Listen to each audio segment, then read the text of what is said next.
এই যে কোপাইলট, এই যে প্রতিটা উইন্ডোজের সাথে দেখতে পাই কোপাইলট, চ্যাট জিপিটি, এগুলি সবগুলি কি এআই ভিত্তিক সফটওয়্যার।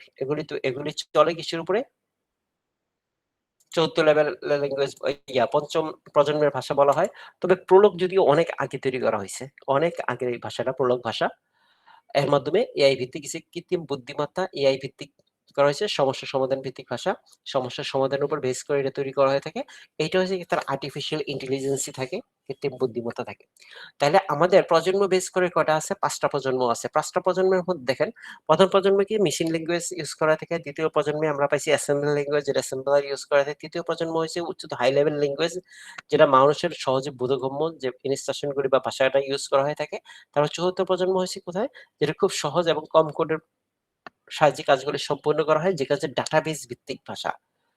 প্রথমটা হচ্ছে বাইনারি মেশিন বেস, যেটা উল্লেখযোগ্য বৈশিষ্ট্যগুলা। দ্বিতীয়টা হচ্ছে বলে যে অ্যাসেম্বলি ল্যাঙ্গুয়েজ, যে সিম্বলিক চিহ্নের মাধ্যমে ইউজ করা হয়, যেখানে অ্যাসেম্বলার ইউজ করা হয়। তৃতীয় প্রজন্ম হচ্ছে হাই লেভেল ল্যাঙ্গুয়েজ, যেটা হচ্ছে মানুষের ভাষার কাছাকাছি, এবং সেটা হচ্ছে কম্পাইল এবং ইন্টারপ্রেটার ইউজ করা হয়ে থাকে। আর চতুর্থ প্রজন্ম হয়েছে বিশেষ করে কি এটা খুব সহজ, যেখানে ডাটাবেস ভিত্তিক কাজ করা হয়ে থাকে। আর পঞ্চম প্রজন্মে হচ্ছে কিরকম কৃত্রিম বুদ্ধিমত্তা ভিত্তিক, সমস্যার সমাধান ভিত্তিক কাজ করে থাকে। এইবার আমরা আছি স্তর ভিত্তিক, বিভিন্ন স্তরের যে ভাগ করা হয়েছে। তো স্তর ভিত্তিক নরমালি এখন 2টা স্তরে ভাগ করা হয়ে থাকে। আগে 3টা স্তর ছিল, যে নিম্ন স্তর এবং উচ্চ স্তর। আগে ছিল মধ্যম স্তর বলা হইতো, মধ্যম স্তর বলা হইতো অ্যাসেম্বলি ল্যাঙ্গুয়েজ। এখন নিম্ন স্তরে মেশিন ল্যাঙ্গুয়েজ এবং অ্যাসেম্বলি ল্যাঙ্গুয়েজ দুইটাকে নিম্ন স্তরে নিয়ে আসা হয়েছে ক্লাসিফিকেশন ভাগ করার জন্য। যে নিম্ন স্তরের ভাষাগুলি হচ্ছে মেশিন ল্যাঙ্গুয়েজ এবং অ্যাসেম্বলি ল্যাঙ্গুয়েজ। আর উচ্চ স্তরের ভাষা হচ্ছে কি পাইথন এবং জাভা বা সি প্লাস প্লাস। সেটা কিন্তু হচ্ছে কি আপনার নিম্ন স্তরে বা বলতে পারবো এই যে উচ্চ স্তর পর্যন্ত চলে আসছে। এই জন্য সিকে একদম নিম্ন স্তর থেকে শুরু করে মিড লেভেল থেকে শুরু করে হাই লেভেল পর্যন্ত সি সি প্লাস তে ইন্ডিকেট করা হয়ে থাকে। আর উচ্চ স্তরের ভাষাগুলি হচ্ছে কিরকম, যে পাইথন, জাভা স্ক্রিপ্ট বা জাভা, পিএসপি, এগুলো হচ্ছে উচ্চ প্রোলগ, এগুলো হচ্ছে উচ্চ স্তরের ভাষা। 2টা ভাগে ভাগ করা হয়েছে। তারপরে আমরা আসি যে প্রোগ্রামিং এর ধরন অনুযায়ী শ্রেণীবিভাগ। প্রোগ্রামিং যে ধরন আছে সেটার উপর ভাগ করে আবার কয়টা ভাগে ভাগ করা হয়েছে। যেমন প্রসিডিউরাল ভাষা, অবজেক্ট ওরিয়েন্টেড ভাষা, ফাংশনাল ভাষা, লজিক্যাল ভাষা।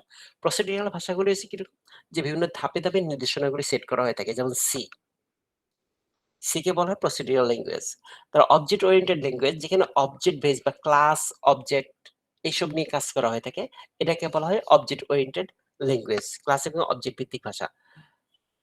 Java, C plus plus, PSP, এগুলি হচ্ছে কি অবজেক্ট ওরিয়েন্টেড ল্যাঙ্গুয়েজ। বা পাইথন, এটা অবজেক্ট ওরিয়েন্টেড ল্যাঙ্গুয়েজ। ফাংশন ভাষা, ফাংশনাল ভাষা হচ্ছে কি ফাংশন ভিত্তিক যে ভাষা কাজ করে থাকে, যেমন হ্যাস্কেল, এই ভাষাটা কি ফাংশন ভিত্তিক, সে টোটাল কাজ করে সে ফাংশন ভিত্তিক কাজ করে থাকে। তারপর ল্যাঙ্গুয়েজ ভাষা, ল্যাঙ্গুয়েজ প্রোগ্রামিং ভাষাটা হচ্ছে কি যেখানে ল্যাঙ্গুয়েজ না, লজিক বেস ভাষা। লজিক ভিত্তিক ভাষাগুলো হচ্ছে যেগুলো হচ্ছে লজিকের উপর বেস করে কাজ করে থাকে। যেমন এআই যেটা কাজ করে থাকে সেটাকে আমরা বলতেছি যে লজিক প্রোগ্রামিং ভাষা। আর এর উদাহরণ হচ্ছে প্রোলগ, যে যুক্তি ভিত্তিক কাজ করে থাকে। যুক্তি কাজটা কিরকম, যেমন মনে করেন যে বলা হইলো যে আপনার বাবার, যেমন সাপোজ ওইটাও বাদ দেই, যে সাপোজ একটা বয়সের কথা উল্লেখ করি। যেমন আপনার বলল যে আপনার বার্থডে কত? আপনি বার্থডে দিলেন। তাইলে সে বলে দিল আপনার বয়স কত? আপনার বার্থডে থেকে সে বয়সটা ক্যালকুলেশন করে বাহির করে দিয়ে দিচ্ছে। এটা হচ্ছে প্রোলগের সিস্টেম। কিন্তু অন্যান্য ভাষায় আপনাকে দেখাই দিতে হবে যে তুমি তাহলে যে ভাষাটা আছে সে ভাষায় আপনার যে বার্থডে আছে সে বার্থডের সাথে বর্তমান যেই ডেট আছে এই ডেটের সাথে বিয়োগ করে মধ্যবর্তী যে ফলটা পাওয়া যায় সেটা হচ্ছে আপনার ইয়ার, আপনার জন্ম, আপনার বয়স। কিন্তু প্রোলগের মধ্যে যদি আপনার বার্থ ডেট দেওয়া হয় যে আপনার বার্থডে এত, তাহলে সে প্রোলগ আপনাকে বলে দিবে যে আপনার বয়স কত। এটা কি সে নিজেই চিন্তা করে, তার যদি বয়স যদি এত হয়ে থাকে, তার যদি জন্ম তারিখ যদি অত হয়ে থাকে, তাহলে বর্তমানে তার বয়স এত। এই যে যুক্তি ভিত্তিক যে কাজটা করে থাকে সেটা হচ্ছে যে এআই প্রযুক্তি বা প্রোলগের মাধ্যমে সেটা করে থাকে। তাহলে আমরা প্রোগ্রামিং ধরন অনুযায়ী কয় ভাগে ভাগ করা হয়েছে? 4 ভাগে ভাগ করা হয়েছে। প্রসিডিউরাল ভাষা, অবজেক্ট ওরিয়েন্টেড ভাষা, ফাংশনাল ভাষা এবং লজিক্যাল ভাষা। আজকে আমরা জাস্ট দেখতেছি যে প্রোগ্রামটা কি। তারপর আমরা এখানে দেখব যে প্রোগ্রামের পরে কি দেখব? যে এই প্রোগ্রাম কিরকম হয়ে থাকে, কি আসে বিষয়। তারপর আমরা দেখব যার আ কি বলে? একটা প্রোগ্রাম লেখার জন্য সিস্টেম কি? তারপর আমরা দেখব তার অ্যালগরিদম গুলি কিভাবে হয়ে থাকে। তারপরে দেখব আমরা ফ্লো চার্ট কিভাবে হয়। তারপর আমরা প্রোগ্রামে চলে যাব। তখন আমরা PHP সরি এই যে পাইথন দিয়ে প্রোগ্রাম রচনা করব এবং বিভিন্ন প্রবলেম গুলি কিভাবে প্রোগ্রাম লেখা হয়, তার আউটপুট নেওয়া হয় ওই জিনিসগুলি শিখব। তাহলে আবার আমরা একটু এই জাস্ট একটু রিপিট করি। আমরা চাইতেছি যে আমাদের তো এই সময়ে সবাই চাকরি-বাকরি করেন। এই কারণে আমি চাচ্ছি যে আপনারা সহজ যাতে বুঝে যান। যাতে এক নজর দেখলেই যাতে পরবর্তীতে জিনিসটা মনে থাকে। তো একটা দেখেছিলাম প্রোগ্রামিং আপনারা যদি কারো যদি কোনো প্রবলেম হয়, কোথাও যদি বুঝতে সমস্যা হয় অবশ্যই বলবেন। নাহলে কিন্তু আমি বুঝবো না যে আপনাদের কোন লেভেল পর্যন্ত আপনাদেরকে বুঝাতে হবে। তো নরমালি একটা প্রোগ্রামকে কি বলতেছিলাম? একটা সেট অফ ইনস্ট্রাকশন। কোন একটা নির্দিষ্ট কাজ করার জন্য অথবা কোন একটা প্রবলেম সলভ করার জন্য একটা ইনস্ট্রাকশনের সেট এটাকে আমরা বলতেছি প্রোগ্রাম। যেটা ধাপে, ধাপে সাজানো থাকে। তারপরে কি বলতেছি? যে প্রোগ্রামিং ভাষার শ্রেণীবিভাগ। কয়টা ভাগে ভাগ করা হইতেছে? জেনারেশন হিসেবে ৫ টা ভাগে ভাগ করা হয়েছে। 1st generation, 2nd generation, 3rd generation, 4th generation, 5th generation পর্যন্ত। তারপর বলতেছিলাম যে লেভেল অনুসারে কয়টা ভাগ করা হয়েছে? ২ টা ভাগ করা হয়েছে হাই লেভেল ল্যাঙ্গুয়েজ এবং লো লেভেল ল্যাঙ্গুয়েজ বা লো লেভেল এবং high level language. Low level ল্যাঙ্গুয়েজে কে আছে? মেশিন ল্যাঙ্গুয়েজ এবং অ্যাসেম্বলি ল্যাঙ্গুয়েজ। হাই লেভেল ল্যাঙ্গুয়েজে আছে কি? যে পাইথন, জাভা এই জিনিসগুলো যেখানে যে মানুষের ভাষার কাছাকাছি থেকে সহজে সেটা শিখা যায়। তারপর হচ্ছে গিয়ে আমাদের প্রোগ্রামিং এর ধরন অনুসারে কয়টা ভাগে ভাগ করেছে? ৪ টা ভাগে ভাগ করেছে। প্রসিডিউরাল ভাষা, অবজেক্ট ওরিয়েন্টেড ভাষা, ফাংশনাল ভাষা এবং লজিক্যাল ভাষা। লজিক ভাষা। লজিক বেস যে ভাষা করা হয়। এবার আমরা আসি ট্রান্সলেটর প্রোগ্রাম। ট্রান্সলেটর প্রোগ্রাম মানে কি? যেই জিনিসটা আমরা যে ১ম এই যে বলতেছিলাম যে অ্যাসেম্বলার এবং ইন্টারপ্রেটার এবং আরেকটা কি আসতেছিল? কম্পাইলার। কম্পাইলার, ইন্টারপ্রেটার এবং অ্যাসেম্বলার। এগুলি হচ্ছে ভাষার ট্রান্সলেটর। এগুলি কি করে? ট্রান্সলেট করে। আমাদের যে প্রোগ্রামে যে কোডটাকে মেশিনে করে কনভার্ট করার যে সিস্টেমটা এটাকে আমরা বলছিলাম ট্রান্সলেটর। এই যে ট্রান্সলেটরকে বলতে পারেন সাধারণত এক ধরনের সফটওয়্যার। এটাও এক ধরনের সফটওয়্যারকে বোঝায় যা একটি প্রোগ্রামের ভাষার কোডকে অন্য ভাষা বা মেশিনের কোডে রূপান্তর করে। অন্য ভাষা বা মেশিন কোডে রূপান্তর করে। এদেরকে আমরা কি বলে থাকি? ট্রান্সলেটর বলে, প্রোগ্রাম ট্রান্সলেটর বলে থাকি। যাতে কম্পিউটার তা বুঝে এক্সিকিউশন করতে পারে। মানে সেটা বুঝে সে প্রোগ্রামটাকে রান করতে পারে বা এক্সিকিউশন করতে পারে। এক্সিকিউশন করা বা রান করা একই জিনিস। ২ টাই ইংলিশ শব্দ। এটার বাংলা কি হইতে পারে? সে অনুসারে সে কাজ করতে পারে আরকি। প্রধান ধরনের ট্রান্সলেটর প্রোগ্রাম যে মেইন ট্রান্সলেটর প্রোগ্রামগুলো কি? কম্পাইলার, ইন্টারপ্রেটার এবং অ্যাসেম্বলার। কম্পাইলারে কি? পুরো সোর্স কোড একসাথে অনুবাদ করে। যে আপনি যে প্রোগ্রামটা লিখেছেন সেই প্রোগ্রামটাকে একবারে সে অনুবাদ করে ফেলে। কিসে অনুবাদ করে? মেশিন ল্যাঙ্গুয়েজে অনুবাদ করে দেয়। অথবা মেশিনের বোধগম্য ভাষায় মানে বাইনারিতে 0-1 এ সে কনভার্ট করে ফেলে। কিসে? পুরো সোর্স কোডটাকে একসাথে অনুবাদ করে। অনুবাদের পর একটি এক্সিকিউটেবল ফাইল তৈরি হয়। তারপর দ্রুত রান করে। এই এক্সিকিউটেবল ফাইল একটা আমরা যেমন উইন্ডোজ এর ক্ষেত্রে এক্সিকিউটেবল ফাইলগুলি কি? এক্সিকিউটেবল ফাইলের এক্সটেনশন নরমালি আমরা করলে কি? exe এটা হচ্ছে এক্সিকিউটেবল ফাইল। আরো আছে কি? যেমন cmd এটাও কিন্তু এক্সিকিউটেবল ফাইল। আরেকটা আছে ব্যাশ ফাইল। এগুলি হচ্ছে কি? Executable file. আমরা দেখি উইন্ডোজ এর ক্ষেত্রে এক্সিকিউটেবল ফাইলগুলি কি? উইন্ডোজ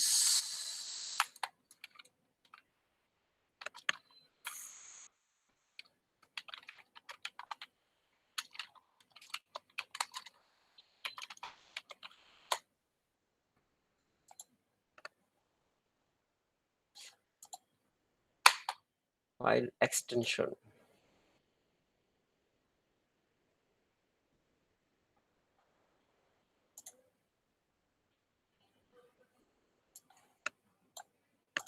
দেখেন অনেকগুলি আছে এখানে। exe, msi.com.bt তো এগুলো হচ্ছে এক্সিকিউটেবল ফাইল যে উইন্ডোজ ইনস্টল যে ইনস্টলার তারপর যে command batch file Windows command script PowerShell script PS1 তারপর VBS VB script, Windows script file, screen saver file, control panel execution, Windows widget. তো এগুলি সব কি? এগুলি সব হচ্ছে এক্সিকিউটেবল ফাইল।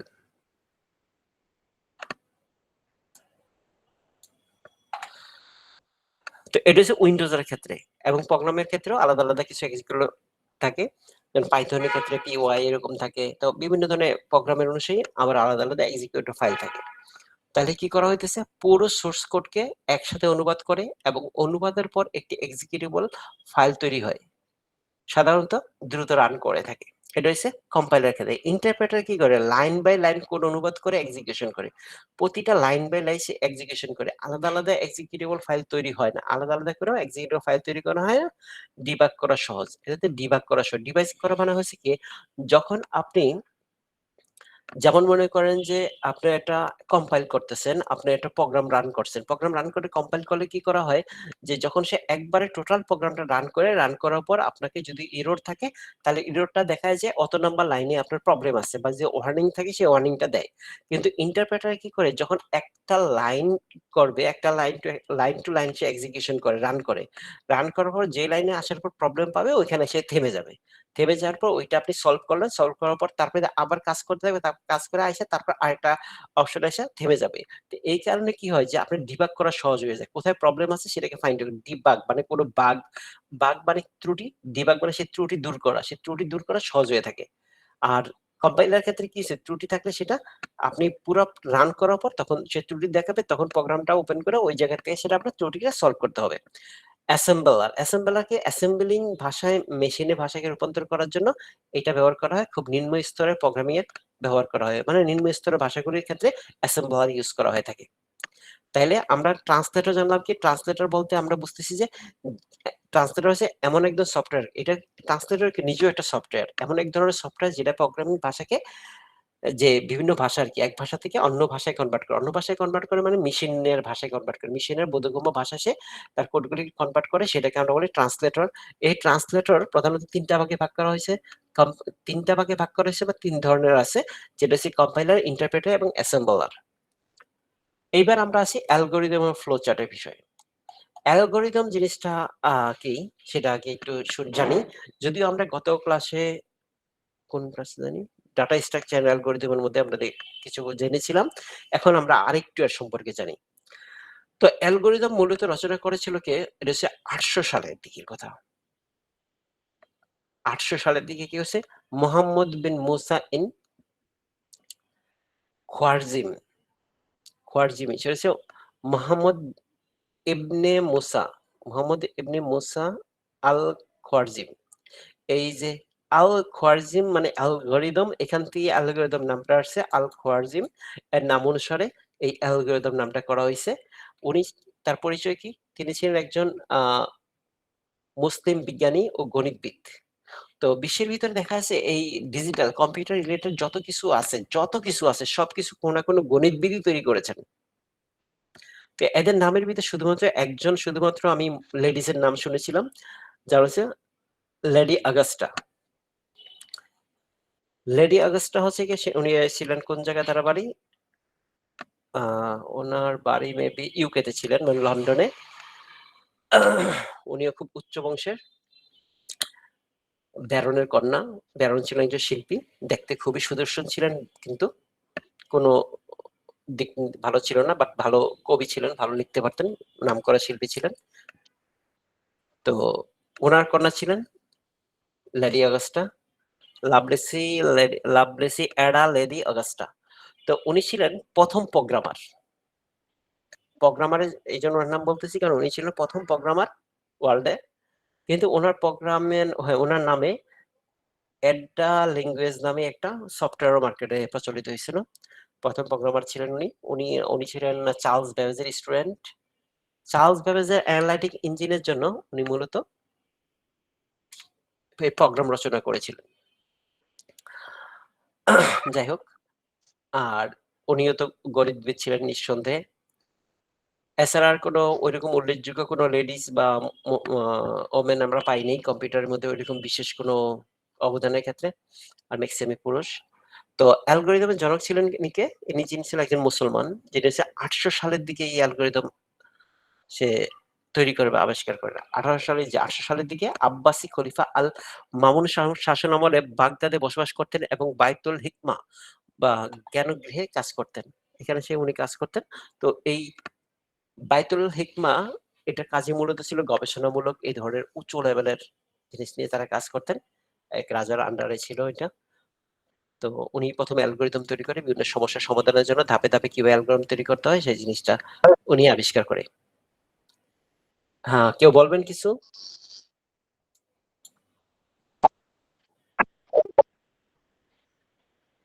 আচ্ছা, এবার আমরা আসি অ্যালগরিদম। তাহলে অ্যালগরিদম জিনিসটা কি? অ্যালগরিদম হলো কোন সমস্যার সমাধানের জন্য ধাপে ধাপে সাজানো নির্দিষ্ট যৌক্তিক নির্দেশনা সমষ্টি, যার মধ্যে নির্দিষ্ট ফলাফল পাওয়া যায়, যার মাধ্যমে নির্দিষ্ট ফলাফল পাওয়া যায়। তাইলে অ্যালগরিদম হচ্ছে কি? দেখেন এর মধ্যে কিছু বৈশিষ্ট্য বা জিনিসটা বুঝতে, অ্যালগরিদম হলো কোন সমস্যার সমাধানের জন্য, কোন একটা সমস্যার সমাধানের জন্য ধাপে ধাপে থাকবে, ধাপে ধাপে সাজানো হবে। অবশ্যই এটা ধাপে ধাপে সাজানো থাকতে হবে এবং নির্দিষ্ট যৌক্তিক নির্দেশনা সমষ্টি। নির্দিষ্ট, অবশ্যই সেটা নির্দিষ্ট ধাপ সম্পূর্ণ করতে হবে, মানে এলোমেলো হইলে হবে না, নির্দিষ্ট ধাপ সম্পূর্ণ করতে হবে এবং যৌক্তিক নির্দেশনা সমষ্টি, যার মাধ্যমে নির্দিষ্ট ফলাফল পাওয়া যাবে। এটা হচ্ছে আমাদের অ্যালগরিদম। আর এই অ্যালগরিদমের বৈশিষ্ট্যগুলি দেখেন কি কি? 5টা বৈশিষ্ট্য আছে, মানে বেসিক 5টা বৈশিষ্ট্য আছে: সুস্পষ্টতা, সীমাবদ্ধতা, ইনপুট, আউটপুট এবং কার্যকারিতা। মানে প্রতিটা ধাপ স্পষ্ট ও নির্দিষ্ট হতে হবে যেন ব্যর্থতা না থাকে, ব্যর্থতা না থাকে। আর সীমাবদ্ধতা, অ্যালগরিদম অবশ্যই নির্দিষ্ট সংখ্যক ধাপের মধ্যে শেষ হতে হবে। ইনপুট, এক বা একাধিক ইনপুট থাকতে পারে যা সমস্যা সমাধানের জন্য ব্যবহৃত হয়ে থাকে। আর আউটপুট কি হবে? অ্যালগরিদমের শেষে অবশ্যই একটি ফলাফল বা আউটপুট পাওয়া যাবে। অ্যালগরিদম শেষ হলে অবশ্যই এটা ফলাফল বা আউটপুট থাকবে। আর কার্যকারিতা কি হচ্ছে? প্রতিটি ধাপ বাস্তবসম্মত ও সহজে এবং কার্যকরযোগ্য হতে হবে। এটা হচ্ছে অ্যালগরিদম। অ্যালগরিদম সম্বন্ধে আগের ক্লাস মানে ডাটা স্ট্রাকচার অ্যালগরিদমও বলা হয়েছিল। তাই এখানে বেশি একটা ঘাটাঘাটি করতেছি না। আরেকটা জিনিস হচ্ছে অ্যালগরিদমের শর্ত। অ্যালগরিদমের শর্তগুলি কি কি দেখেন? এখানে হচ্ছে বৈশিষ্ট্য। বৈশিষ্ট্য শর্ত অনেকটা একই রকম, বাট শর্তগুলি আলাদা আলাদা। আমি এখানে অনেকগুলো বিস্তারিত দেওয়া আছে। এগুলি থেকে আমাদের শর্ট কোশ্চেন 2 মার্কের কোশ্চেন আসে অ্যালগরিদম থেকে, ফ্লোচার্ট থেকে এবং প্রোগ্রামিং থেকে আপনাদের কোশ্চেন আসবেই। অ্যালগরিদম সহজবোধ্য হতে হবে। অ্যালগরিদমের প্রয়োজন হচ্ছে সহজবোধ্য হতে হবে। কারণ অ্যালগরিদম ভাষা যে আপনি লিখবেন, লেখার জন্য কিন্তু নির্দিষ্ট কোনো ভাষা নাই। সেটা ইংরেজিতে লিখতে পারেন, আরবি, ফার্সি, বাংলা এবং ইংরেজি বাংলা মিলাইয়া বা ফার্সি বাংলা মিলায়েও লিখতে পারেন, কোনো সমস্যা নাই। অ্যালগরিদম হচ্ছে কি আপনার বোঝার জন্য সহজ একটা ভাষা হইতে হবে, সহজ বোধগম্য হইতে হবে। অ্যালগরিদম হবে সহজ বোধগম্য হতে হবে। ইনপুট এবং আউটপুট সুস্পষ্ট নির্ধারণ থাকতে হবে। মানে ইনপুট এবং আউটপুট ২ টাই সুস্পষ্ট নির্ধারণ থাকতে হবে। অ্যালগরিদমের কোনো ধাপে পুনরাবৃত্তি হবে না এবং প্রত্যেকটা ধাপ স্পষ্ট হতে হবে যাতে সহজে বোঝা যায়। প্রত্যেকটি ধাপের লজিক্যাল ক্রম থাকতে হবে। ক্রম মানে কি? আমাদের সিকোয়েন্সিয়াল ধাপ অনুসারে হইতে হইব যে এটা পর এটা, এটা পর এটা, এই যে ক্রমটা একটা কি হইছে? লজিক্যাল ক্রম হইতে হইব। যে আন্তাজে লিখে দিলে হবে না। সসীম সংখ্যক ধাপে সমস্যার সমাধান করতে হবে। আপনার যে সমস্যার সমাধানের জন্য ধাপগুলি থাকবে সেটা অবশ্যই এটা নির্দিষ্ট ক্রম থাকবে। সেটা হচ্ছে সসীম, মানে হচ্ছে নির্দিষ্ট লিমিটেশন থাকবে। আনলিমিটেড কোনো কিছু যেন না হয়। অ্যালগরিদম ব্যাপকভাবে প্রয়োগ উপযোগী হতে হবে। অ্যালগরিদম কোনো কম্পিউটার কোড থাকা যাবে না বা লিখতে কোনো প্রোগ্রামিং ভাষা ব্যবহার করা যাবে না। বরং অ্যালগরিদম এমনভাবে লিখতে হবে যা একই ধরনের প্রোগ্রামিং ভাষার জন্য ব্যবহার করা হয়। একই ধরনের প্রোগ্রামিং ভাষার জন্য ব্যবহার করা যায়। আচ্ছা, আমরা যে প্রোগ্রামিং যে অ্যালগরিদম লিখবো, অ্যালগরিদম লিখতে গিয়ে অনেক সময় দেখা যায় প্রোগ্রামিং কোড গুলো লিখে ফেলি। প্রোগ্রামিং কোড লেখা যাবে না। অ্যালগরিদম কোনো কম্পিউটার কোড থাকা যাবে না। অ্যালগরিদমে কোনো ধরনের কোড থাকা যাবে না। যেমন ইফ, এটা একদম প্রোগ্রামিং কোডের মতো করে আমরা লিখে দেই। ওইরকম লেখা যাবে না। অ্যালগরিদমে কোনো কম্পিউটার কোড থাকা যাবে না বা লিখিতে কোনো প্রোগ্রামিং ভাষা ব্যবহার করা যাবে না। বরং অ্যালগরিদম এমনভাবে লিখতে হবে যা একাধিক ধরনের প্রোগ্রামিং ভাষার জন্য ব্যবহার করা যায়। তাইলে আমাদের কয় ধরনের শর্তগুলি দেখতে পারতেছি? অ্যালগরিদম সহজবোধ্য হইতে হইব, ইনপুট এবং আউটপুটটা সুস্পষ্ট থাকতে হবে। অ্যালগরিদমের কোনো ধাপের পুনরাবৃত্তি হবে না এবং প্রত্যেকটি ধাপে যাতে সহজে বোঝা যায়। হুম কোন ধাপ পুনরাবৃত্তি হবে না এবং প্রতিটি ধাপ যাতে স্পষ্ট হতে হবে যাতে সহজে বোঝা যায়। ঠিক আছে, প্রতিটি ধাপের লজিক্যাল ক্রম থাকতে হবে। আর সসীম সংখ্যক ধাপ সমস্যার সমাধান হতে হবে, অ্যালগরিদম ব্যাপকভাবে উপযোগী হতে হবে। আচ্ছা, অ্যালগরিদম তৈরির সুবিধা। অ্যালগরিদম তৈরির যে সুবিধাটা আছে, এটি একটি দেখেন, এই আমরা যখন অ্যালগরিদম তৈরি করব এতে সুবিধাগুলি কি সে পেয়ে থাকি আমরা, সেই জিনিসটা বোঝানো হয়েছে যে এটি একটি ধাপ ভিত্তিক, যেহেতু এটা প্রতিটা ধাপে ধাপে উপস্থান করা হয়ে থাকে, তাহলে আমাদের প্রোগ্রাম রচনা করা খুব সহজ হবে। তারপরে এটা করলে কি হয় যে আমাদের যে প্রোগ্রাম লিখতে ভাষার যে যে কোনো একটি প্রোগ্রামের ভাষার উপর নির্ভরশীল না আর কি, যে আমরা যে অ্যালগরিদমটা তৈরি করব এটা যে শুধুমাত্র যেমন পাইথন দিয়ে করতে হবে বা কি বলে সিতে ইউজ করে থাকবো বা কোথায় ইউজ করতে হবে সেটা নির্ভরশীল না। তাই প্রোগ্রামিং এর জ্ঞান ছাড়াই যে কোনো ভাবে বোঝা সহজ। যে একটা অ্যালগরিদম দেখলেই আপনি সহজে বুঝতে পারবেন যে এই প্রোগ্রামটা আসলে এই অ্যালগরিদমটা কি বলতেছে বা কি হইতে যাচ্ছে। এই অ্যালগরিদমের প্রতিটি ধাপ নিজস্ব লজিক ক্রম আছে, তাই এটি ডিবাগ করা সহজ। প্রোগ্রাম পরিবর্তন ও পরিবর্তন সহায়তা করে থাকে। মানে এই অ্যালগরিদম থাকলে আমাদের প্রোগ্রামের পরিবর্তন এবং পরিবর্তন করা খুব সহজ হয়ে থাকে। আপনারা একটা জিনিস শুনে থাকবেন যে যারা অনলাইনে যে কাজ করে থাকেন বা কেউ যদি ইউটিউবে কাজ করেন বা ফেসবুকে কাজ করেন, অনেক সময় বলে যে আমরা অ্যালগরিদম চেঞ্জ করছে, অ্যালগরিদম চেঞ্জ করছে। আগে রিচ বেশি আসতো, এখন রিচ বেশি আসে না। বা যারা ওই যে সোশ্যাল ই কমার্স মার্কেটিং করে থাকেন যে ফেসবুক তার অ্যালগরিদম বা মেটা তার অ্যালগরিদম চেঞ্জ করছে, এখন রিচ আসে না, রিচ পাওয়া যায় না। তাহলে আমাদের সিস্টেম চেঞ্জ করতে হবে, অ্যালগরিদম কি চেঞ্জ আসছে, কি চেঞ্জ করেছে। তো এই জিনিসগুলি হচ্ছে কি মূলত কোন একটা প্রবলেম সলভ করার জন্য তারা কি করে অ্যালগরিদম তৈরি করে থাকে, সেই অ্যালগরিদমের উপর বেস করে তার প্রোগ্রামিং এর কোডিং গুলো চেঞ্জ করে দেয়।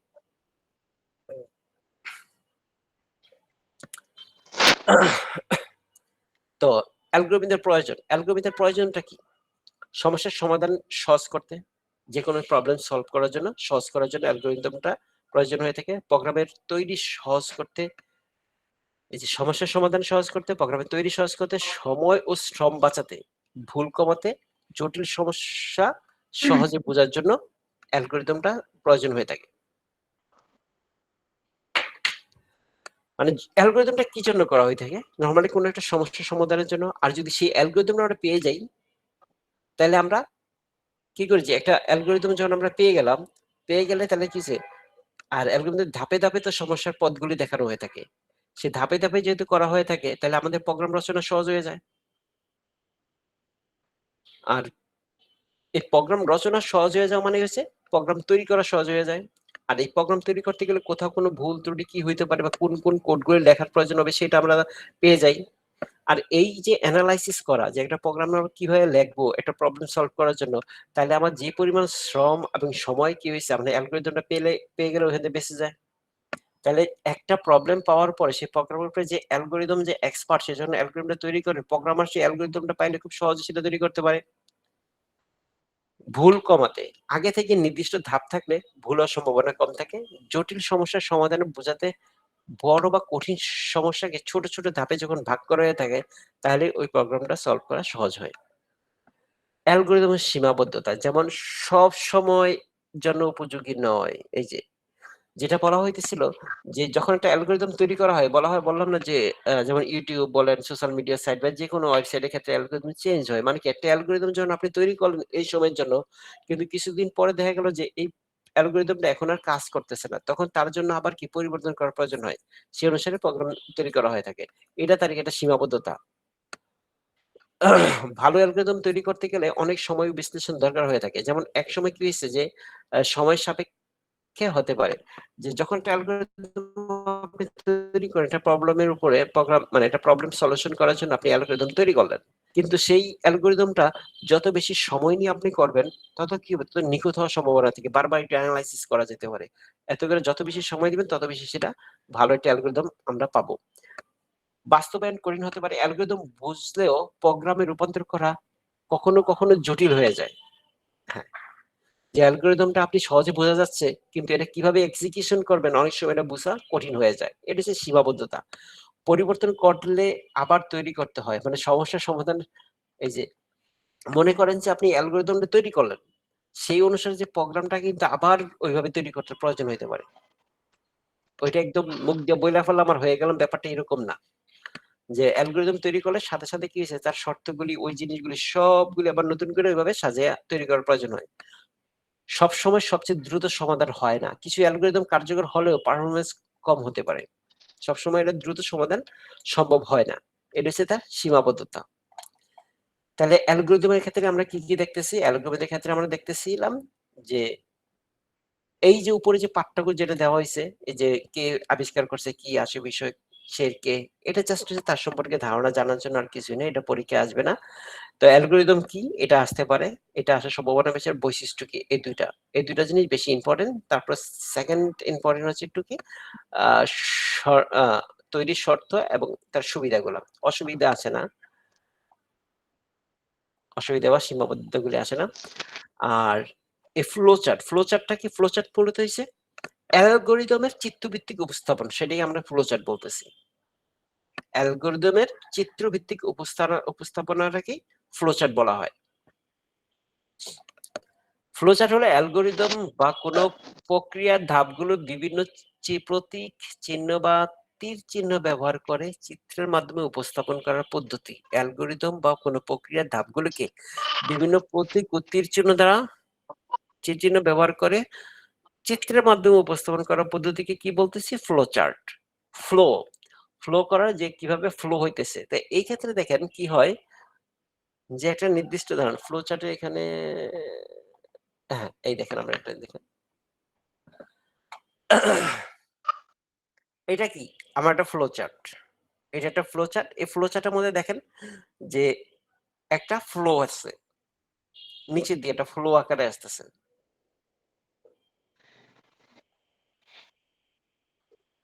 এখানে টিক মার্কটা আছে নিচের দিকে, আবার নিচের দিকে, আবার নিচের দিকে, আবার নিচের দিকে। এরকম একটা ফ্লো। আর এটা চার্ট। আর এটা কি চিত্রভিত্তিক। চার্টগুলি সাধারণত চিত্রভিত্তিক হয়ে থাকে। এটা হচ্ছে ফ্লো চার্ট। আচ্ছা, তাহলে ফ্লো চার্টটা কি বলতেছি কাকে? একটি অ্যালগরিদম বা কোনো প্রক্রিয়ার ধাপগুলিকে বিভিন্ন প্রতীক ও তীর চিহ্ন ব্যবহার করে চিত্রের মাধ্যমে উপস্থাপন করার যে পদ্ধতি সেটাকে বলতেছি আমরা ফ্লো চার্ট। দেখেন ফ্লো চার্ট তৈরির নিয়ম, ফ্লো চার্ট তৈরির নিয়মগুলিকে স্ট্যান্ডার্ড প্রতীক ব্যবহার করতে হবে। একটা স্ট্যান্ডার্ড প্রতীক ব্যবহার করতে হবে যে আমাদের যে প্রতীক নির্ধারিত থেকে থাকে, যেমন ফ্লো চার্ট করার জন্য একটা নির্ধারিত প্রতীক আমাদের এখানে আছে। এই প্রতীক থেকে থাকে। তো এই দেখেন start, int, process, decision, input, output ইত্যাদি নির্দিষ্ট প্রতীক ব্যবহার করতে হয়। নির্দিষ্ট প্রতীক আছে, এগুলো ব্যবহার করা হয়। এই দেখেন আমাদের এখানে ওভারটা আছে, ২ ধরনের চিহ্ন এখানে দেওয়া হয়েছে। স্টার্ট এবং in, process, decision, input, output ইত্যাদি। আরো বিভিন্ন ধরনের প্রতীক থাকতে পারে। উপর থেকে নিচের দিকে, নিচে বা বাম থেকে ডানে আঁকতে হবে। কি বলছে? উপর থেকে নিচে বা বাম থেকে ডানে আঁকতে হবে। এটা হয় উপর থেকে নিচের দিকে যাবে, নিচ থেকে উপর দিকে আসবে না। আমাদের ধাপগুলি কিরকম হবে? এই দেখেন এখানে যে ধাপগুলি আছে উপর থেকে নিচের দিকে আছে, অথবা বাম থেকে ডান দিকে আসতে পারে। এইভাবে ক্রম অনুসারে সেটা সাজবে। অন্যভাবে কিন্তু হবে না। উপর থেকে নিচে অথবা বাম থেকে ডানে আসবে চিহ্নগুলা। এই যে সাধারণত ফ্লোচার্টের ধাপগুলি একই ক্রমে সাজানো হয়ে থাকে। আর তীর চিহ্ন ধাপ এটা তৈরি হয়ে গেছে। ধাপগুলি ক্রমের দিকে বোঝাতে তীর চিহ্ন ব্যবহার করা হয়ে থাকবে। ধাপগুলি সংক্ষিপ্ত ও স্পষ্ট রাখতে হবে। ধাপগুলি সংক্ষিপ্ত হবে, স্পষ্ট থাকবে। অপ্রয়োজনীয় লেখা না দিয়ে পরিষ্কারভাবে ধাপ লিখতে হবে। যে অপ্রয়োজনীয় এলোমেলো কোনো কথা লেখা যাবে না। পরিষ্কার স্পষ্ট থাকবে। আর ডিসিশন ক্ষেত্রে ইয়েস বা নো, ট্রু আর ফলস অনুযায়ী আলাদা পথ দেখাতে হবে। আমি এরকম একটা ফ্লোচার্ট কি এর মধ্যে আছে? একটু ফ্লোচার্ট একটু বাহির করি।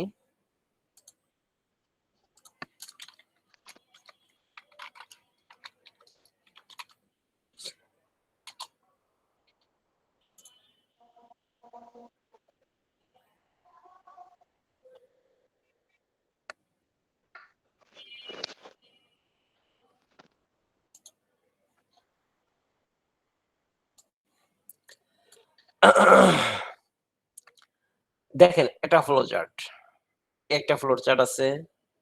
এই যে ফ্লোচার্ট কত জটিল ফ্লোচার্ট। এটা ছোট ফ্লোচার্ট দেখি আমরা। আচ্ছা এই ফ্লোচার্টটা দেখি। দেখেন প্রথম আমার স্টার্ট হয়েছে, স্টার্ট হওয়ার পর যে এখানে আসছে ইনপুট গ্রহণ করছে, একটা প্রসেস হয়েছে, এখানে আসার পর একটা প্রসেস হলো, হওয়ার পর দেখেন এই যে এখানে ডিসিশন আসছে, ডিসিশন আসার পরে এইখানে এটা আছে নো অথবা এটা ইয়েস। তা আমরা কি বলছিলাম ইয়েস নোর ক্ষেত্রে যে ডিসিশন প্রতীকে ইয়েস নো অথবা ট্রু ফলস অনুযায়ী আলাদা পদ দেখাতে হবে। আমাদের এখানে আলাদা পদ দেখানোর কথা বলা হয়েছে। দেখেন এখানে আলাদা পদ দেখানো হয়েছে। আর এটা বড় হয়ে যাচ্ছে রে।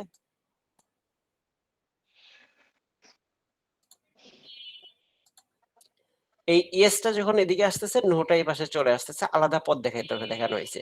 যখন নো হবে স্টপ হয়ে যাবে, কাহিনী শেষ। আর যদি ইয়েস হয় প্রিন্ট হবে, প্রিন্ট হওয়ার পর আবার সি+1 হয়ে আবার ব্যাক করে উপরে চলে আসতেছে, লুপ হয়ে দিয়েছে, এখানটা লুপ চলে আসতেছে, এখানে এসে আবার এখানে হইতেছে ইয়েস এবং নো। এই যে এই প্রসেসটা আসতেছে। আবার আমরা ইয়েস নোতে আরেকটা দেখি, সেটা বেশি ছোট লেখা।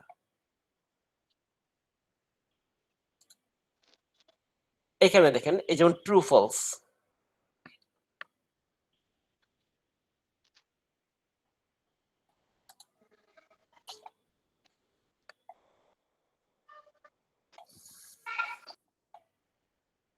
এখান থেকে স্টার্ট ইনপুট আসলো, ধাপে ধাপে আসলো, আসার পরে দিয়ে এখানে আসছে কি নাম্বার।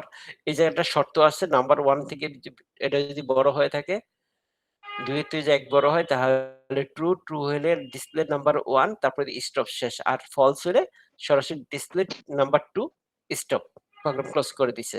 তাহলে ট্রু আর ফলস হলে আলাদা আলাদা লাইন সে দিয়ে একে বোঝানো হইতেছে। ইয়েস হলো অথবা নো হলে ট্রু আর ফলস, একই কথা, ট্রু জায়গায় যে ইউজ হইতো, ফলস এর জায়গায় নো লেখা হইতো, আর কিছু না। তারপরে স্টার্ট এন্ড এন্ড অবশ্যই থাকতে হবে। ফ্লো চার্টের শুরু এবং শেষ স্পষ্টভাবে উল্লেখ করতে হবে।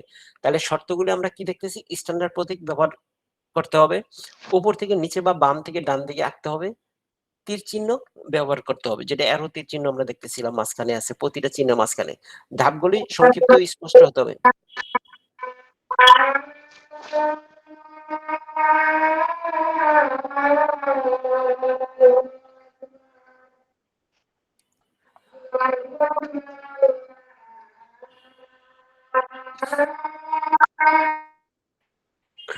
আচ্ছা, ধাপগুলো সংক্ষিপ্ত ও স্পষ্ট থাকতে হবে।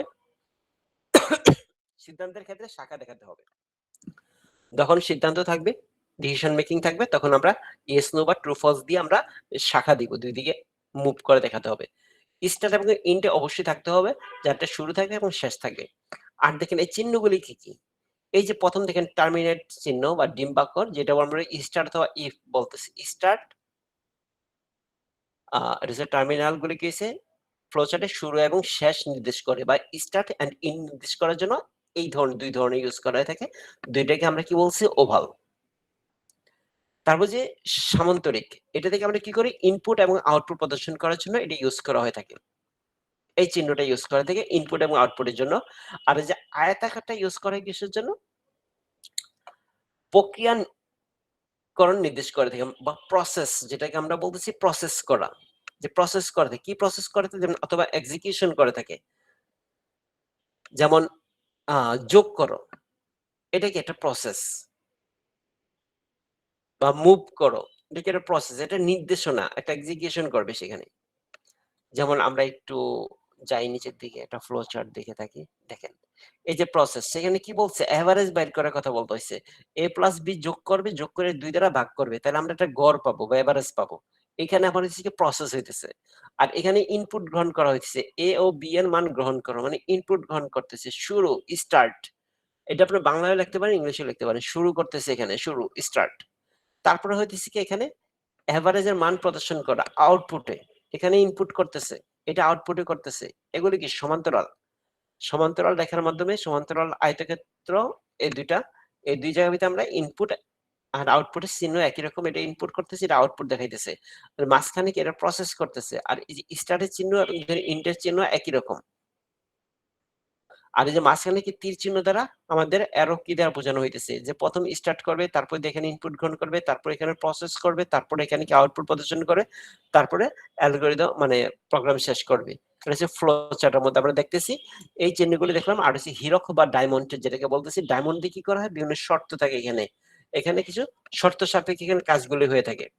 তাই এই ডায়মন্ড যখন থাকবে তখন এখান থেকে আমরা কি শাখা থাকবে, মিনিমাম দুই জায়গাতে দুইটা ডান্ডা বাহির হবে, দুইটা থাকে ছোট মনে করি যে একটা তুলনা করে থাকি আমরা, তুলনা করে থাকি বা শর্ত সাপেক্ষে যে কাজগুলি সম্পূর্ণ হয়ে থাকে সেটা হচ্ছে এই ডায়মন্ড দিয়ে বলা হয়। তারপর হচ্ছে কি বৃত্ত, একাধিক শাখা যখন একটি বিন্দুতে মিলিত হয়ে থাকে তখন এই প্রতীকটি ব্যবহার করা হয়ে থাকে।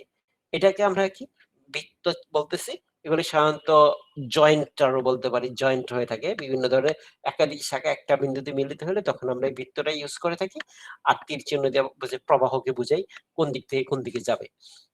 আমরা যেমন এই যে এখানে যেমন দেখতেছিলাম এই তীর চিহ্ন দিয়ে ট্রু হলে এদিকে যাও, ডিসপ্লে থেকে এদিকে আসো, ফলস হলে এদিকে আসো, এই জিনিসগুলো বুঝাই দিছিল।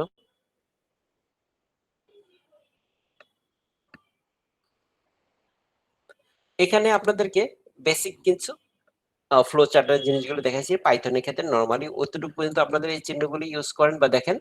এছাড়া যদি আপনার ফ্লো চার্টের ক্ষেত্রে আরো অনেক চিহ্ন আছে, যেমন মনে করেন এই যে চিহ্ন এখানে অভাব নেই, যে ব্লু রঙের যে এগুলি সব একটা ফ্লো চার্টের চিহ্ন। এগুলি যে বড় বড় ডাটাবেজের ক্ষেত্রে আমরা এগুলি দেখতে পাই, এসব চিহ্নগুলি ইউজ করা থাকে। কিন্তু আমাদের এই প্রোগ্রামিং এর জন্য যে চিহ্নগুলি আমরা দেখেছি ওই কয়টা বেসিক ফ্লো চার্টের চিহ্নগুলি আমাদের হয়ে যাবে আপাতত। নেটটা কি একটু স্লো কাজ করতেছে? দেখেন এই যে হেডার, স্টার্ট, রেগুলার, ডিসিশন বা ডায়মন্ড, এখানে দেখেন loop, jump, back start, block, terminator, execution, flow. এখানে আরো অনেকগুলো আছে ফ্লো চার্টের ক্ষেত্রে, এছাড়াও আরো অনেক আছে। তবে পাইথনের ক্ষেত্রে আমরা যতটুকু আমি চার্টে দিয়েছি এতটুকু দিলেই হবে, এতটুকু আপনাদের পরীক্ষার মধ্যে উল্লেখ করলে চলবে। এই জন্য এই কয়টা এখানে উল্লেখ করা হয়েছে।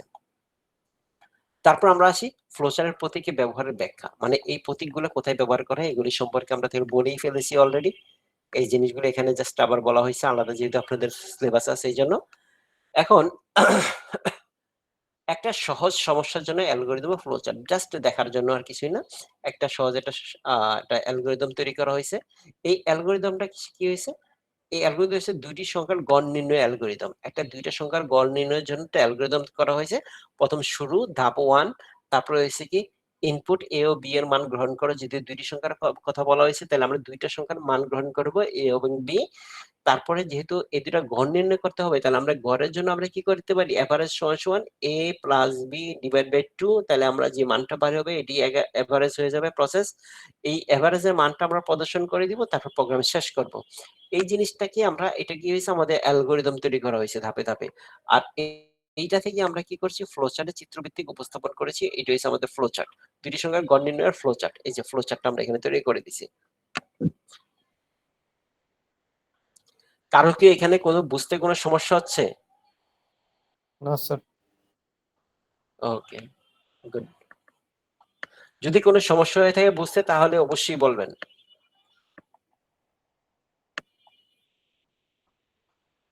যেমন 1.7 এ যে কোশ্চেনটা আছে এটা খুবই ইম্পর্টেন্ট একটা কোশ্চেন, খুবই ইম্পর্টেন্ট। ব্রড কোশ্চেন আকারে এটা আসে, প্রচুর পরিমাণে আসে, অনেক পরীক্ষা এটা আসে। এটা মনে হয় গত বছরও আসছে, গত বছরও এটা আসছে।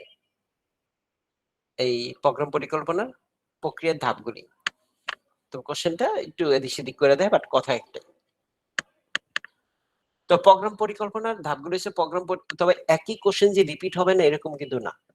আমাদের এই টেকনোলজিতে একই কোশ্চেন রিপিট আসে এবং এখানে কোনো ধরনের চয়েস নাই। এটা তো আপনারা জানেন যে এখানে কোনো চয়েস নেই, শুধু ব্রড কোশ্চেন একটা চয়েস থাকে। আমাদের কোশ্চেনগুলিতে আমরা দেখেছি যে ভেরি শর্টে আসে, মনে করেন কিছু সংখ্যক আছে ভেরি শর্টে, এবং ভেরি শর্টে আসে 1 মার্কের কোশ্চেন, শর্টে আসে 2 মার্কের কোশ্চেন, এবং ব্রডে আসে 5 অথবা 6 মার্কের কোশ্চেন।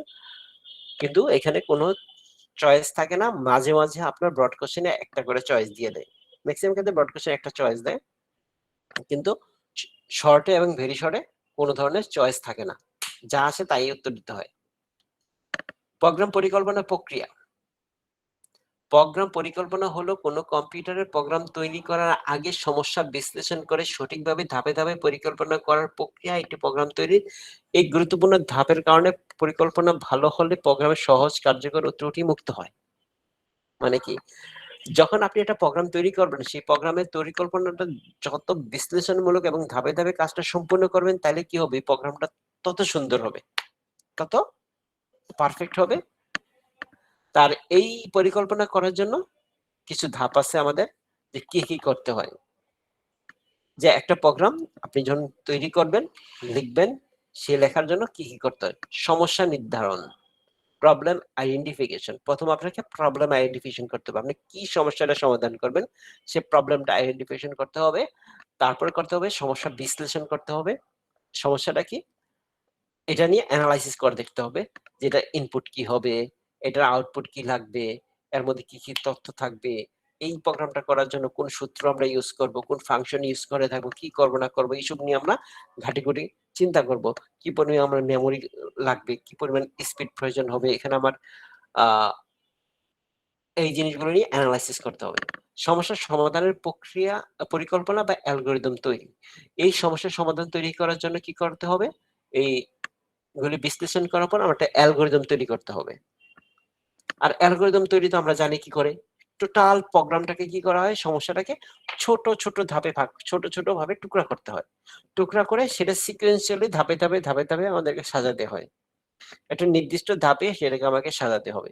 সাজালেই আমরা অ্যালগরিদমটা পাবো। অ্যালগরিদমটা যত সুন্দরভাবে তৈরি করা হবে, সেই অ্যালগরিদমের উপরে আমরা কি করব, সেই অ্যালগরিদমের চিত্রভিত্তিক উপস্থাপন করব, চিত্রভিত্তিক এটাকে উপস্থাপন করব।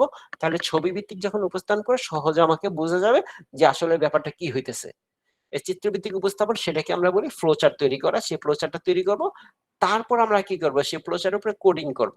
যে কোডিং করার জন্য আমাদের কি করব, যে আমরা কোন প্রোগ্রামিং ল্যাঙ্গুয়েজটা আমরা এটার জন্য পারফেক্ট হবে সেটা আমরা চয়েস করব, এবং সেটার উপর নির্ণয় করে সেটা দিয়ে আমরা কোডিং করে থাকবো।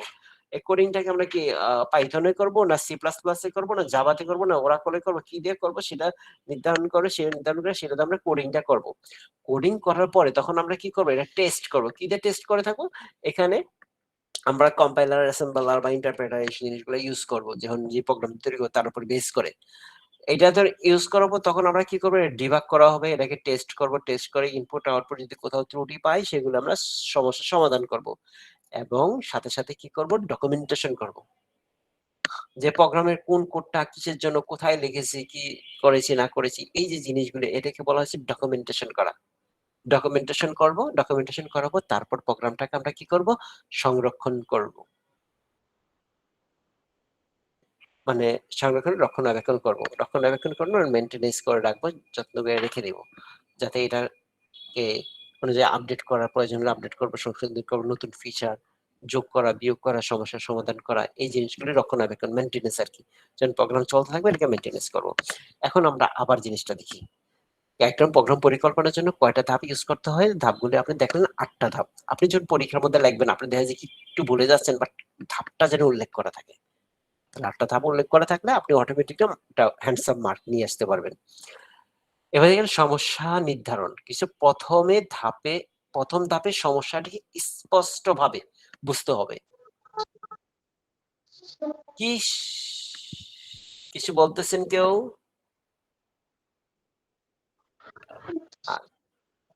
আচ্ছা, প্রথম ধাপে সমস্যাটি স্পষ্টভাবে বুঝতে হবে। সমস্যাটা কি সেটা আমাকে বুঝতে হবে।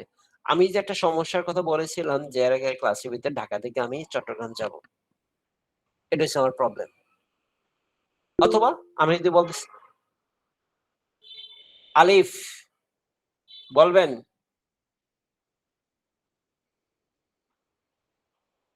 আলিফ হাত তুলেছিলেন।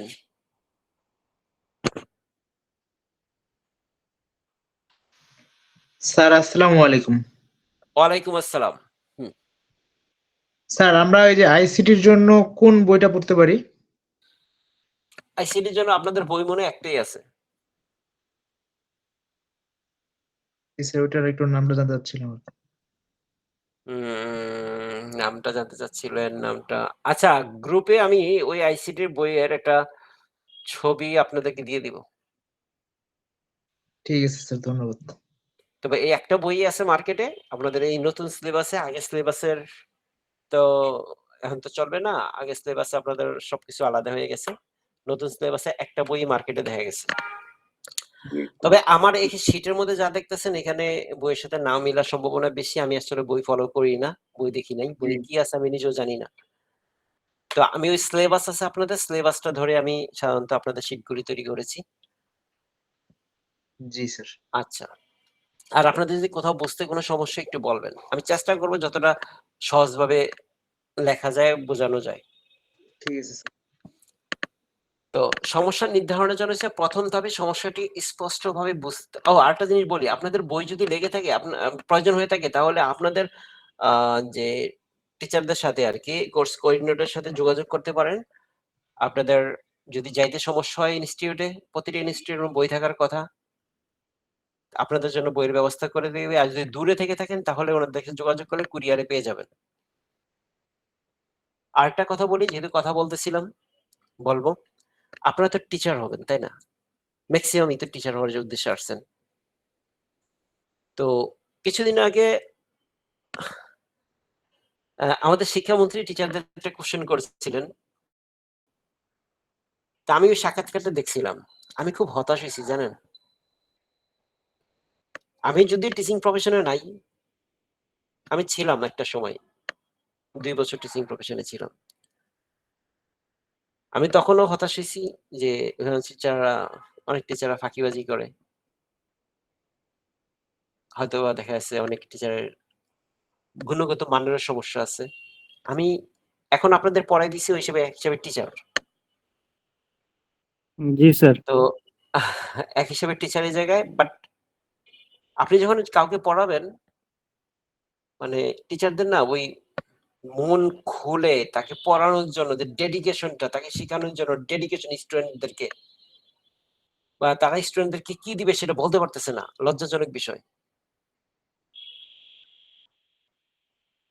তো আপনারা যখন টিচার হবেন, স্টুডেন্টকে দেওয়ার উদ্দেশ্যে মন মন খুলে দিবেন। আপনি যত ভালোভাবে শিখতে পারবেন, আপনি তত ভালোভাবে দিতে পারবেন। আপনি যত ভালোভাবে দিতে পারবেন, তত ভালোভাবে তাদেরকে পড়াইতে পারবেন। আপনি যদি তখন যে প্রাইভেট পড়াইতে চান, কোচিং সেন্টার করতে চান, সব ক্ষেত্রে আপনি সাইন নিতে পারবেন। তো এই জন্য বলতেছি কি, আপনি একটু ভালোভাবে দেখেন, দেখবেন যে আপনাদের সিলেবাস গুলি তৈরি করা হয়েছে আপনাদের মানে টিচার হওয়ার মতো যোগ্য করে। যদি ভালোভাবে পড়েন, ভালো কিছু করতে পারবেন।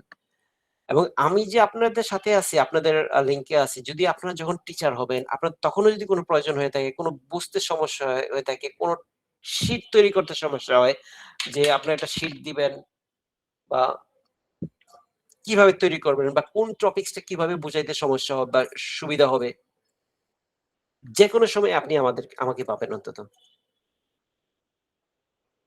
আপনি যদি টিচার, আপনার প্রতি আমার যে প্রতিষ্ঠান থেকে কথা, সেই প্রতিষ্ঠানের দরকার নেই। আপনি পাশ করে যাওয়ার পর সরাসরি আপনি আমার সাথে নক করেন, সমস্যা নেই। পাশ করে যাবেন, যে ভালোভাবে যাতে শিখাইতে পারেন, তার জন্য যেভাবে দরকার আমি সেভাবে আপনাকে হেল্প করতে রাজি আছি। কিন্তু মানে আমি আমার এই দেশটাকে খুব ভালোবাসি। এটা হচ্ছে বড় জিনিস। এখানে প্রতিটা মানুষ ভালো হোক। আমাদের দেশটা খুব গরিব, কিন্তু দেশের মানুষগুলি ভালো হোক, ভালো থাকুক। আপনারা যদি ভালো শিখতে পারেন, আপনি ভালো শিখাইতে পারবেন, প্রত্যেকটা লোক স্টুডেন্ট ভালো ওখান থেকে বাহির হয়ে আসবে দোয়া রাখবেন স্যার। ইনশাল্লাহ। আচ্ছা, স্যার আমাদের কি পিডিএফ দেওয়া হবে, ক্লাস পিডিএফ? আমি ক্লাস পিডিএফ অলরেডি দিয়ে দিছি। আপনাদেরকে প্রতিটা একটা গুগল ড্রাইভ লিংক দেওয়া আছে, ওই জি লিংকের জি মধ্যে স্যার, পিডিএফ দেওয়া প্রবেশ আছে। করলে পাওয়া যাচ্ছে। জি স্যার। আপনি ওইখানে প্রবেশ করলে পাবেন। এবং আমি স্যার ক্লাসের যে এই বলেন বলেন, গ্রুপেই? জি জি। এই গ্রুপেই আছে প্রতিটা স্যার কোন ক্লাস। লিংকের? আচ্ছা, আমি আবার লিংকটা দিয়ে দিব। গুগল ড্রাইভে একটা লিংক দেওয়া থাকে, ওই লিংকের মধ্যে ঢুকলে আপনি সমস্ত শীট পাবেন। যে ক্লাসটা করানো হয়, সাথে সাথে আমি ক্লাস শুরু করার আগে ওই লিংকটা দিয়ে, ওই পিডিএফটা দিয়ে দিই।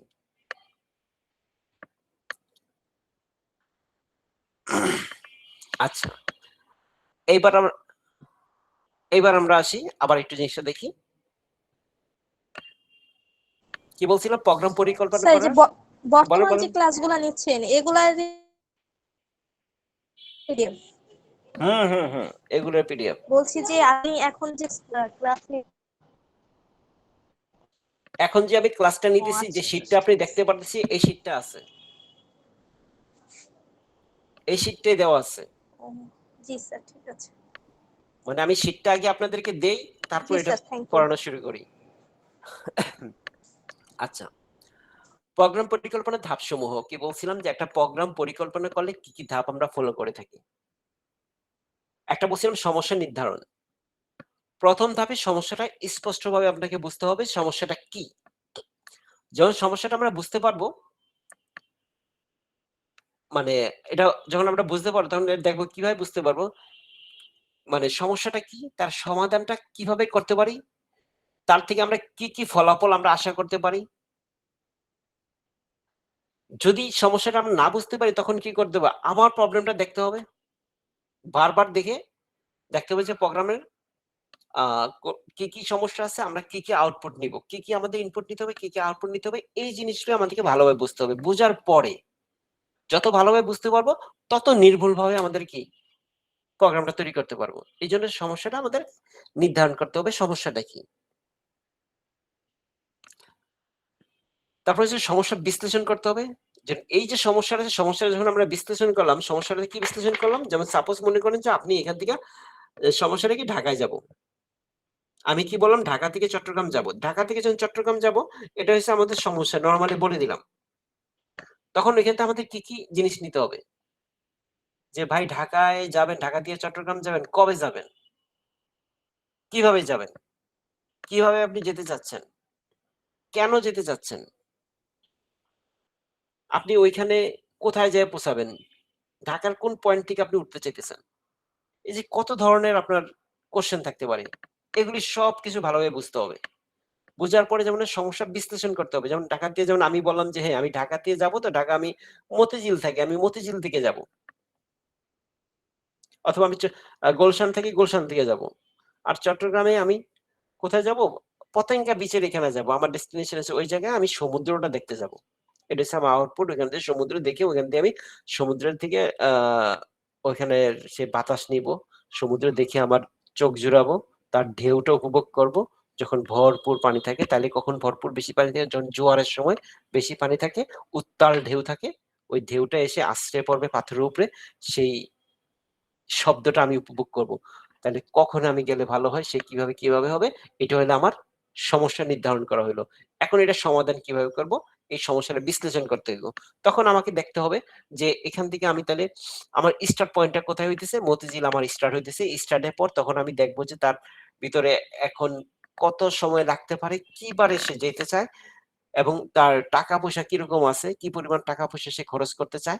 তাইলে আমি দেখবো তাকে কি এখান থেকে এয়ারপোর্টে পাঠিয়ে প্লেন দিয়ে পাঠাবো, নাকি বাসে উঠিয়ে দিব, সেই আরামবাগ থেকে বাস আছে, বাসে উঠিয়ে দিব। সেই বাসের মধ্যে আবার ধরন আছে, তাকে আমি স্লিপারে দিব, নাকি চেয়ার কোচে দিব, নাকি এসি বাসে দিব, নাকি নর্মাল বাসে দিব, নাকি ট্রেনে উঠিয়ে দিব। ট্রেনের মধ্যে আবার আছে নর্মাল, ট্রেনের ভিতরে নর্মাল দিব, নাকি তাকে স্লিপ ওই এসি ক্যাবিনেটে দেবো। কিভাবে তাকে আমি এখান থেকে পাস করব, ওইখানে যাওয়ার পর বাস স্ট্যান্ড বা ট্রেন স্টেশন যেই পয়েন্টে যাবো, ওইখান থেকে পতেঙ্গা কিভাবে পৌঁছাবে সেটার জন্য আমি অ্যানালাইসিস করব, এই পাথগুলো বিশ্লেষণ করব। তাহলে কি সমস্যা অ্যানালাইসিস করলাম কিভাবে, এক ধাপে সমস্যা বিভিন্ন দিকে বিশ্লেষণ করা যায়, কি কি ইনপুট লাগবে, কি আউটপুট পাওয়া যাবে, কি তথ্য বা সূত্র প্রয়োজন, এটি প্রোগ্রামের কাঠামো তৈরি সাহায্য করে থাকে। তারপর সমাধান পরিকল্পনা অ্যালগরিদম তৈরি করা। এইবার আমি যখন এটা সমস্ত বিশ্লেষণ করলাম, বিশ্লেষণ করে এবং অ্যালগরিদম ধাপে ধাপে আমি কাগজে নোট ডাউন করব। প্রথম ধাপে আমি বাস ইয়াতে গেলাম, সাপোজ আমি নির্ধারণ করলাম কিভাবে মতিঝিল থেকে স্টার যাত্রা শুরু করলাম। বাসা থেকে একটা রিক্সা নিয়ে আমি কমলাপুর রেল স্টেশনে চলে যাব। চলে যাওয়ার পর ওইখান থেকে টিকিট কাটবো। টিকিট কাটে নির্দিষ্ট সময়, যেমন 4:30টার দিকে সুবর্ণ এক্সপ্রেস আছে, ওই সুবর্ণ এক্সপ্রেসে আমি উঠবো। উঠার পর ট্রেনে আমি সোজা চলে যাব ইয়াতে, এই চট্টগ্রামে এসে নামবো। রাত্রে 10:30টার দিকে নামাইয়া দিবে। ওইখানে নামার পর আমি ওই রাত্রেবেলা হোটেলে স্টে করব। হোটেলে স্টে করার পর রাত্রেবেলা তো আমি আর সি বিচে যেতে পারবো না। সকালবেলা ভোরে একদম আবহাওয়ার ভিতরে তখন আমাদের একটা জোয়ারও থাকবে। ওই সময় আমি ওইখানে পতেঙ্গা সি বিচে গিয়ে ওইটা উপভোগ করব। তো এই যে আমি এটা চিন্তা করলাম, ওইভাবে ধাপে ধাপে আমি কাগজে নোট ডাউন করবো এবং ওখানে উপভোগ করে সেটা আমি শেষ করব, ক্লোজ করব। এই জিনিসটা আমি ধাপে ধাপে তৈরি করলাম। এইভাবে এই সমস্যাগুলি ধাপে ধাপে এবং ছোট পর্যায়ে ভাগ করলাম। এখানে সমস্যা সমাধানের ধাপে ধাপে নির্দিষ্ট তৈরি করা হয় এবং সহজ ও যৌক্তিক ধাপ নির্ধারণ ও সমস্যা ছোট অংশে ভাগ করা এবং সমাধানের ক্রম ঠিক করা হয়। এটি প্রোগ্রাম তৈরির মূল ভিত্তি। এই মূল ভিত্তিটা এখানে সাজানো হইলো।